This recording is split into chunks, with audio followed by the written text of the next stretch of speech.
রাস্তা ভেঙে পুকুরে, ওই ভাঙাচোরা রাস্তা দিয়ে ঝুঁকির যাতায়াত। ভাটপাড়া পুরসভার 35 নম্বর ওয়ার্ডের মন্ডল পাড়ার ঘটনা। 15 থেকে 20টি পরিবার প্রতিদিন এভাবে রাস্তা পারাপার করছে। পুরসভাকে বারবার জানালেও সমস্যা মেটেনি বলে অভিযোগ। 12 ফুটের রাস্তা ভাঙতে ভাঙতে 3 ফুট হয়ে গিয়েছে। এবার যে কোনো সময় ঘটতে পারে অঘটন। খুব অসুবিধা করে যাতায়াত করতে হয়। এখানে পৌরসভার সকালবেলা যে নোংরার গাড়ি সেটাও ঢুকতে পারে না, যখন তখন এখানে পড়ে যাওয়ার ভয় রয়েছে।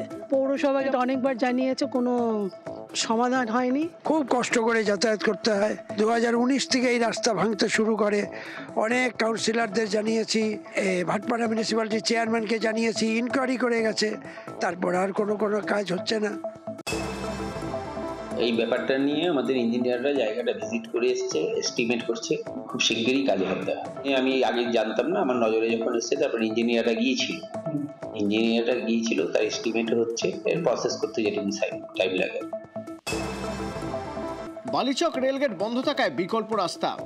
ডুয়া রেল লাইনের নিচে ঘুঘু পোল দিয়ে যাতায়াত। ডেবরা ব্লকের বালিচকে ফ্লাইওভারের কাজ চলার জন্য রেলগেট পুরোপুরি বন্ধ রাখা হয়েছে। চরম সমস্যায় পড়েছেন স্থানীয়রা। সাইকেল, বাইক সহ নিত্যযাত্রীদের যাতায়াতের ভরসা এখন ঘুঘু পোল। রাস্তাটা একদম মাঠের আল দিয়ে আমরা একদিন দরখাস্ত জমা দিয়েছি, মানুষজন কাছে সই স্বাক্ষর করে জমা দিতে প্রধান এসে ছবি তুলে নিয়ে গেছে। প্রধান এসছে, আমাদের পঞ্চায়েত আসছে, সবাই এসে ছবি তুলে আমাদেরকে বলে গেল কিছু 1-2 দিনের মধ্যে লোক আসবে, ড্রেসিং করে এই ছোট ছোট ইঁটগুলো দিয়ে রোলার করে মানুষের কিছুটা যাওয়ার রাস্তা করে দিবে বলছিল। আমি পঞ্চায়েত প্রধান, আর থানা বিডিওকে জানানো হয়েছে, দরখাস্ত দেওয়া হয়েছে, তা সত্ত্বেও এখনও কোনো রাস্তাটা ঠিক হচ্ছে না। বাইক চলাচল করতেছে, অসুবিধা হচ্ছে টোটো, মোটর ট্রলি, সে এইটুকু রাস্তার মধ্যে কি করে যে আসে এটাই চিন্তা। আমরা তাতে বাধা দিয়েছি যে মোটর ট্রলি, টোটো আমাদের যেতে দেওয়া হবে না। বালিগঞ্জ রেলগেট বন্ধ,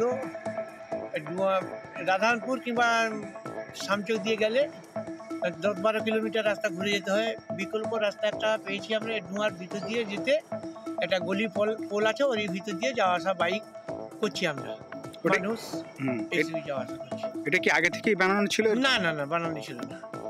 এই গলিটা কি আগে থেকে বানানো ছিল? ওটা জল পাস করবার জন্য সেখানে এখন মানুষ পারাপার কিছুটা হলেও কি সুরাহ হয়েছে? হ্যাঁ, সুরাহ হচ্ছে, সেফ হচ্ছে। 8-10 কিলোমিটার ঘুরে না যাওয়া থাকে, সেফ হচ্ছে অনেকটা।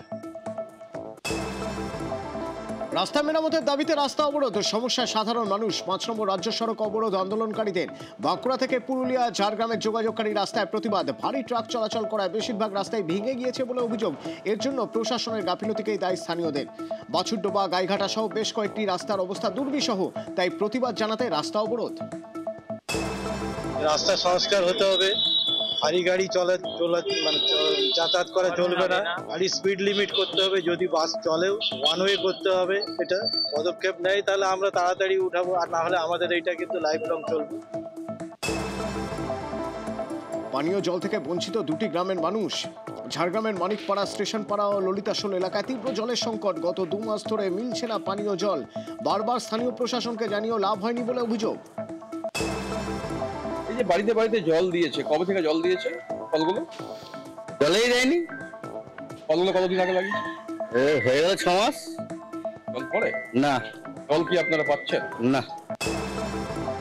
কিছু কিছু সমস্যা আছে জলের। আগের যে কন্ট্রাক্টর যে কাজগুলো করেছে, কিছু কিছু জায়গাতে পাইপটা একদম নিচে না যাওয়ার কারণে যে রাস্তাগুলো, যে পাইপগুলো বের করেছে, সেই রাস্তাগুলোতে একটু ডিপ করে যদি বের করতো তাহলে এই ফাটাফাটিগুলো কম হতো। এখন একটা বড় যে ফাটল আছে পাইপের মধ্যে, সেটা PWD রাস্তার নিচে রয়েছে। এইবারে ওই ফাটলটা ডিপার্টমেন্ট না পারমিশন দেওয়া পর্যন্ত ফাটলটা সারানো যাচ্ছে না। এই কারণে কিছু কিছু জায়গাতে জলের সমস্যা হচ্ছে।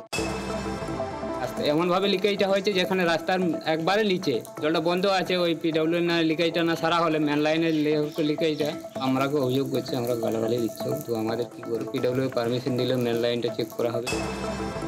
সমস্যা জল যায়নি, কন্ট্রাক্টর ধান্দাবাজ করেছে পয়সা নেওয়ার জন্য, তাড়াতাড়ি জল পৌঁছার জন্য। যেভাবে জলটা যাবে সে লাইনে নাই যে উল্টা দিকে নিয়ে গেছে, এভাবে কি জল যায়? কন্ট্রাক্টর পুরো ধান্দাবাজ করেছে। অভিযোগ করা হচ্ছে, বারবার বলা হচ্ছে, তাতেও কোনো সুরা হয়নি। বারবার বলেছি মানিকপাড়াটা সম্পূর্ণ কাজটা করুন, সঠিকভাবে একটা কাজ না করে আমি সবাই ঘোষণা করতে পারছি না, একটু সময় লাগবে বলছে আর কি। বারবার যখন বলছে আমি বারবার আমার চাপ দিয়েছি, দেওয়ার পর বলছে ঠিক আছে একবার। হলদিয়ার কারখানায় কর্মচারীদের অবস্থান বিক্ষোভ, বেতন বৃদ্ধি সহ একাধিক দাবি। রাতভর অবস্থান বিক্ষোভে শ্রমিকরা। হলদিয়ার এক বেসরকারি সংস্থা স্থায়ী কর্মচারীদের আন্দোলন। শীত বাড়তেই ব্যাকফুটে ডেঙ্গি। উত্তরে হাওয়ার প্রবেশে নভেম্বরের মাঝামাঝি থেকে আক্রমণের ধার কমতে থাকে ডেঙ্গির। জলপাইগুড়িতে গত 10 দিনে ডেঙ্গি আক্রান্তের সংখ্যা 0। আগামী কয়েক মাস ডেঙ্গির আশঙ্কা না থাকলেও সচেতনতা প্রচার চলবে বলে জানিয়েছে স্বাস্থ্য দপ্তর। কোনো ডেথ হয়নি আর কি। যেহেতু জানুয়ারি থেকেই আমাদের যে অ্যান্টি ডেঙ্গু অ্যাক্টিভিটিস শুরু করেছিলাম, এখনও সেটা চলছে এবং এটা রাউন্ড দ্য ইয়ার চলতে থাকবে আর কি। দলছুট বুনো হাতির হামলা বাড়িতে। বেড়া ভেঙে ঘরের ভিতর থেকে ধান খেলো হাতি। খাওয়া শেষ হলে ধানের বস্তা তুলে নিয়ে যায়। মেটেরি ব্লকের উত্তর ধূপঝোড়া এলাকার অঞ্চল পাড়ার ঘটনা। হাতির সেই ছবি সিসি ক্যামেরা বন্দি। ভয়ে ঘর থেকে পালিয়ে প্রাণে বাঁচে পরিবার। পরে ঘটনাস্থলে যায় খুনিয়া স্কোয়াডের বনকর্মীরা। রাতভর বাঁকুড়ার জয়পুরে চাষের জমিতে তাণ্ডব। 52 থেকে 53টি হাতির। ক্ষতিগ্রস্ত বেশ কয়েক বিঘা জমি। দাম দিয়ে বীজ সার কিনে চাষ করে প্রবল ক্ষতির মুখে কৃষকরা। ক্ষতিপূরণের আশ্বাস বন দপ্তরের। হাতির গতিবিধিতে নজর বন দপ্তরের। ঘাটালের খরারে ডাম্পিং গ্রাউন্ড নিয়ে বিতর্ক, দুর্নীতির অভিযোগ। 3 কোটি টাকায় তৈরি হচ্ছে স্থায়ী ডাম্পিং গ্রাউন্ড, অথচ নিয়ম না মেনে তৈরির অভিযোগ। পুরপ্রধানকে কাঠগড়ায় তুললেন বিজেপি বিধায়ক। অভিযোগ অস্বীকার পুরপ্রধানের। প্রচুর বন্যা হয় প্রচুর বন্যা। এখানে দেখে দাঁড়িয়েছি 2 মানুষের বাইরে জল। তাহলে যেখানে ডাম্পিং স্টেশন হয়েছে ওখানেও কি বন্যা হয়? প্রচুর বন্যা। ওই ডাম্পিং স্টেশন দেখা যায়নি না। ওই আগে আশ্রমটা ওর উপর তারাটা দেখা যায়, নামটা দেখা যায়। তারপরেও হচ্ছে এখানে। তারপরেও হচ্ছে। তাহলে আপনাদের জমিতে তো পড়তে পারে ওই নোংরা বন্যার সময়। আমরা আপত্তি করছি। ওরা বলছে তারের জাল দেবো উপরে, যাতে না বন্যার সময় ভেসে যেতে পারে। ওরা বলছে তারের জাল দেবো, নাহলে আমরা অপারেশন দিয়েছিলেন। হ্যাঁ লিখে আছে, লিখিত মানে চেয়ারম্যানকে দেওয়া আছে। চেয়ারম্যান আমরা তার দিয়ে তারের জাল দিয়ে বেড়া দিয়ে দিই, যাতে ভেসে না থাকে যেতে পারে। পৌরসভার যিনি চেয়ারম্যান রয়েছেন তিনি কোনো কথাই শুনছেন না। তিনি শুধুমাত্র দেখছে যে জানাতনার প্রকারে একটা কেন্দ্র সরকারের দেখে দেওয়া হবে যে আমরা একটা ডাম্পিং স্টেশন বানিয়েছি এবং 3 কোটি টাকা দেখা যাবে তো 1/2 কোটি টাকায় কি 1 কোটি টাকায় কমপ্লিট হবে। বাকি 2 কোটি টাকা কোথায় নিয়ে যাচ্ছে, কিভাবে নিয়ে যাবে তার প্ল্যানিং করছে। আর সেই জন্য এটা অবৈধভাবে কাজ করার চেষ্টা করছে, যাতে এটা বন্ধ করা হয় এবং যেখানে ডাম্পিং স্টেশন করার যোগ্য জায়গা সেখানে যেন করা হয়। সেই জন্য আমরা এই পোস্টার আকারে গোটার পৌরসভাবাসী সহ এলাকার সমস্ত মানুষকে আমরা জানাবার চেষ্টা করছি। বিরোধী পক্ষ অনেক কিছুই বলবে, আমরা তো পরিষ্কার বলে দিলাম যে ওটা সরকার সিদ্ধান্ত নিয়েছে, আমাদের কিছু করার নেই। আর তাছাড়া আমাদের জায়গাও নেই। কেউ জায়গা দেবে? আমরা বিএলআরওকে দিয়ে সমস্ত আমাদের এলাকার জায়গা সার্চ করিয়েছি, ওনার মতো জায়গা নেই। খানাকুলের স্বাস্থ্যকেন্দ্রের বেহাল দশা। বেশিরভাগ সময়ই মেলে না চিকিৎসা। মাঝে মধ্যে আসেন চিকিৎসক। স্বাস্থ্যকেন্দ্রের কোয়ার্টার যেন ভুতুড়ে বাড়ি। আগাছার জঙ্গলে ঘেরা স্বাস্থ্যকেন্দ্র। বাধ্য হয়ে চিকিৎসা পেতে এলাকার মানুষকে ছুটতে হয় 25 কিলোমিটার দূরে আরামবাগে। ব্যবস্থার আশ্বাস জেলা স্বাস্থ্য কর্মাধ্যক্ষের। এটা হচ্ছে ঘোষপুর হাসপাতাল, রঘুনাথপুর কোটি। এখানে মানে কোনো ডাক্তার নাই, হয় 15 দিন ছাড়া হয়ে আসেনে, 2 মাস ছাড়া আসেনে, ঠিক খুলে নে। পরিষেবা কিছুই পাওয়া যাবে না, ওষুধও নাই। ওই 2-4টে দিল, ব্যাস বলছে ওষুধ আসে নেই, ওষুধ নেই। বাচ্চা প্রসব এখানে তো হয় না, শুধু ওই ভ্যাকসিনগুলো দেয় ছেলেদের, আর ওই পোয়াতির দিকে ওই ওষুধগুলো দেয় এখানে। তাছাড়া আর কিছু এখানে হয় না। প্রেসারে দেখাতে আসছিলাম, সর্দি বা ব্যথার ওষুধ আনতেছিলাম। ডাক্তার আছে না, তো কোম্পানির রাখলাম নিয়ে আসো। আর কি আছে? আর কি? তাহলে ডাক্তার দেখানো হলো না? না, পেছনে এটা দিয়েছেন। স্টেটে পাঠানো হয়েছে এর বাউন্ডারি ওয়াল বা চিকিৎসা ব্যবস্থা ঠিক করার জন্য। সেটা যেরকম অর্ডার আসবে সেইভাবে স্টেট থেকে যা নেমে আসবে সেটাই যদি সেরকম থাকে প্রশাসনের, পুলিশ প্রশাসনের সহযোগিতায় সেটাকে রিমুভ করবে। 18 নভেম্বর থেকে চলছে আইনজীবীদের কর্মবিরতি, বন্ধ বারাসাতের ক্রেতা সুরক্ষা আদালতের কাজকর্ম।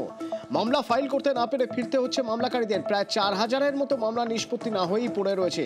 21 বছর ধরে বারাসাতের কলোনি মোড় এলাকায় ভাড়া বাড়িতে চলছে ক্রেতা সুরক্ষা দপ্তর। আইনজীবীদের অভিযোগ, তাদের বসার নির্দিষ্ট ঘরও নেই, তাড়াতাড়ি আসতে রেল লাইন ধরে হেঁটে আসতে হয়। রেলের ধাক্কায় মৃত্যুও হয়েছে। তারপরই ক্রেতা সুরক্ষা আদালতকে জেলা আদালতের আশপাশে আনার দাবি আইনজীবীদের। সেই দাবিতেই চলছে কর্মবিরতি। বেআইনি নির্মাণে বাধা দিতে গেলে বাধার মুখে অ্যাসিস্ট্যান্ট সাব ইঞ্জিনিয়ার, তাকে খুনের হুমকি এবং সরকারি কাজে বাধা দেওয়ার অভিযোগ। নিশানায় এগরা পুরসভার 1 নম্বর ওয়ার্ডের তৃণমূল কাউন্সিলর শেখ সুরজ আলী। মহকুমা শাসকের কাছে অভিযোগ, অবৈধ নির্মাণের অভিযোগ মুনমুন মিশ্র ত্রিপাঠীর বিরুদ্ধে। পরিদর্শনে গিয়ে বাধার মুখে ইঞ্জিনিয়ার স্বপন কুমার গায়েন। অভিযোগ, পুরো চেয়ারম্যানের সামনেই তাকে হুমকি দেন অভিযুক্ত কাউন্সিলর। 1 নম্বর ওয়ার্ডের কাউন্সিলর সাহেব শেখ সুরজ আলী মহাশয় এলেন, এত ছাড় মেনটেন করে করা যাবে না। আমি তখনই বললাম যে না, অনলাইনে যেটা পাস হয়েছে, যেভাবে নিয়ম অনুসারে পাস হয়েছে সেভাবে বিল্ডিং করতে হবে। উনি তখন অযথা উত্তেজিত হয়ে আমাকে হুমকি দেন এবং যেটা বলেন যে আমি কাজ করাবো, আপনার যদি ক্ষমতা থাকে আপনি আটকান। উনি বলেছিলেন যে আমি সাইডে গিয়ে কাজে বাধা দিলে উনি আমাকে দেখে নেবেন। আমার মনে হয়েছিল আমাকে হয়তো আমার অ্যাটাক হতে পারে, আমার জীবনের ঝুঁকি থাকতে পারে। ওনার যিনি বেআইনি ফাউন্ডেশনটা ঢালাই করে নিয়েছে, ওনার বিরুদ্ধে এফআইআর হোক, আইনি পদক্ষেপ নেওয়া হোক এবং ইমিডিয়েট ওকে নন বেলেবল অ্যারেস্ট করা হোক। আর দ্বিতীয়ত কাউন্সিলর সাহেবের বিরুদ্ধেও, যেহেতু উনি অনলাইন কাজকে নেতৃত্ব দিয়ে, আমি যেটা শুনেছি উনি দাঁড়িয়ে থেকেই মাটি কাটিয়েছেন, সেই জায়গায় ওনার বিরুদ্ধে আইনি পদক্ষেপ নেওয়ার জন্য আমি অনুরোধ করছি। না না, আমি এই ব্যাপারটা জানি না, এই জায়গাতে কি কমপ্লেন করেছে না করেছে জানি না। আমরা ছিলাম না, পুলিশে ছিলাম, আমি আজকে পৌরসভা যাবো, জানি না ব্যাপারটা। যেহেতু স্টাফ এবং কাউন্সিলরের ভিতরে গন্ডগোল, তো এগুলো ঘটনাটা জেনে যাতে একটা সুস্থ সমাধান করা যায় দুজনের মধ্যে, তার বিল ব্যবস্থা করবো। থানায় এগুলা বিল শুরুতে এমন নেই কেউ কারো প্ল্যান নেই, এটা বাজে কথা।